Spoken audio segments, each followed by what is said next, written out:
Channel జాయి blogs. ఈరోజు నేను కొబ్బరి ఉండలు చేస్తున్నానండి. కొబ్బరి ఉండలు ఏంటంటేనండి, మొన్న అమ్మ వాళ్ళ ఇంటికి వెళ్ళినప్పుడు అండి కొబ్బరి ఉండలు చేసిందనమాట. ఆ రోజే చుట్టాలు వచ్చేసరికి తలా ఒకటి సరిపోయింది. ఇంటికి వచ్చాక మా బాబు ఇంకా ఏమో తీసుకురామని అడిగాడండి.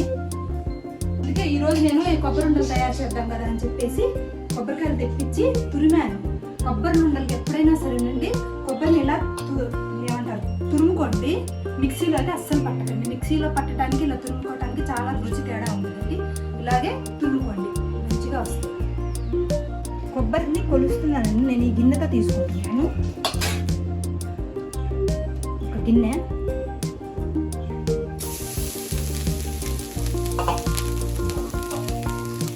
కొంచెం పావు గిన్నె అన్నమాట. కొలతలు ఎలాగో నేను చెప్తాను ఇప్పుడు.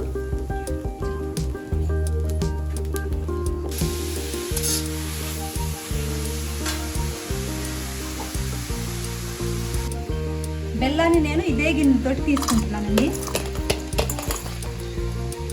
ఈ వేడికి బెల్లం అదే కరిగిపోయిద్దండి. చూస్తుండగానే కరిగిపోయింది బెల్లం.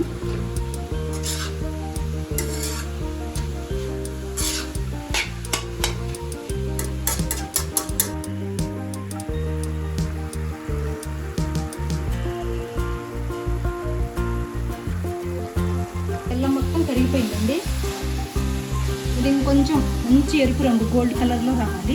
ఈ లోపల నేను ఒక చిన్న విషయం చెప్తాను మీకు. పులికి కుక్కకి ఒక పోటీ పెట్టారు.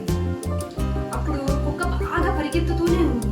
పులి మాత్రం కొంచెం కూడా చలించకుండా అక్కడే నిల్చుండి అసలు అటువైపు కూడా చూడట్లేదు. తర్వాత పోటీ అయిపోయింది, కుక్క బాగా పరిగెత్తింది. తర్వాత వీళ్ళు ఏంటా ఈ పులికి ఏమన్నా అయిందా అని చెప్పేసి ఆలోచిస్తే ఈలోపు చూద్దాం. ఆలోచిస్తేనండి అప్పుడు ఆ పరిశోధనలో తేలింది ఏంటంటేనండి, పులి తనకు సమానమైన పోటీ వాళ్ళతోనే పరిగెత్తిందంటండి. కుక్కతోనో లేదంటే వేరే వాళ్ళతోనో అసలు అది పరిగెత్తదు. వేట మాత్రమే చేసింది. దాని కెపాసిటీ అదనమాట. మనం కూడా జీవితంలో అంతేనండి. మనకు సమానమైన వాళ్ళు పెద్దవాళ్ళు చెప్తూ ఉంటారు, కయ్యానికైనా బియ్యానికైనా సరి సమానమైన వాళ్ళతోనే పోటీ పడాలి, లేదంటే పరువు పోగొట్టుకుంటారని చెప్పేసి. అలాగే జరిగిందండి. మన వెనకాల ఎంతమంది ఎన్ని చెప్పుకున్నా సరే మనకు సమానం కాని వాళ్ళతో అయితే వాదనకు అస్సలు దిగకండి.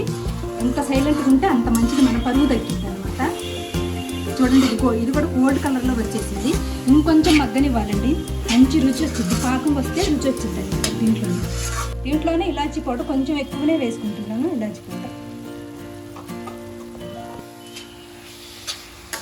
ఈ లడ్డూలు చేయాలంటే అండి చల్లారాలి. ఇది పాకం పప్పు ఉంటుంది కదండి, చల్లారిన తర్వాతే చేయాలి. కొంతసేపు ఆగాలన్నమాట. నేను యూట్యూబ్ స్టార్ట్ చేసిన కాడ నుంచి నన్ను చాలామంది ఎంకరేజ్ చేశారండి. వాళ్ళందరికీ చాలా థ్యాంక్స్. చాలామంది మీ వాయిస్ పెట్టండి అలా అని చెప్పి చెప్తూ ఉంటారు.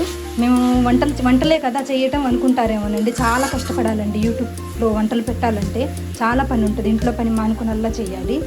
దీన్ని మొత్తం చల్లారిన తర్వాత ఉండలు కట్టేసుకుందామండి. ఇప్పుడు కాలుతూ ఉంటుంది, కొంతసేపు ఆగుదాం. నేను ఈ మొత్తాన్ని కూడా ఒక ప్లేట్లోకి తీసుకుంటున్నాను.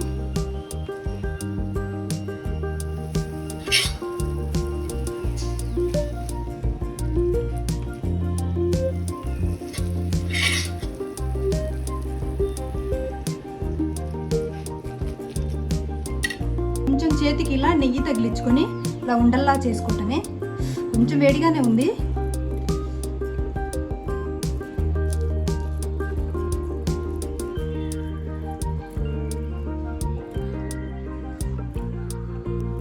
ఒక జీడిపప్పును పెడుతున్నానండి. ఎందుకంటేనండి జీడిపప్పు ఒకేసారి స్వీట్ తినాలంటే కొంతమంది జల్లుమంట తినలేరు. ఇలా జీడిపప్పు పెట్టాను అనుకోండి, కొంచెం అక్కడక్కడ తగులుతూ ఉంటేనే తినగలం. ఒకేసారి స్వీట్ అంటే అంత స్వీట్ తినలేరు కొంతమంది. చల్లారాక లడ్డూలు రెడీ అయిపోయాయండి. చూడండి ఎట్లా ఉన్నా. పాకం కూడా చూడండి ఎట్లా వచ్చింది. మంచిగా కొంచెం చల్లారి తెగినకి గట్టి పడతాయి.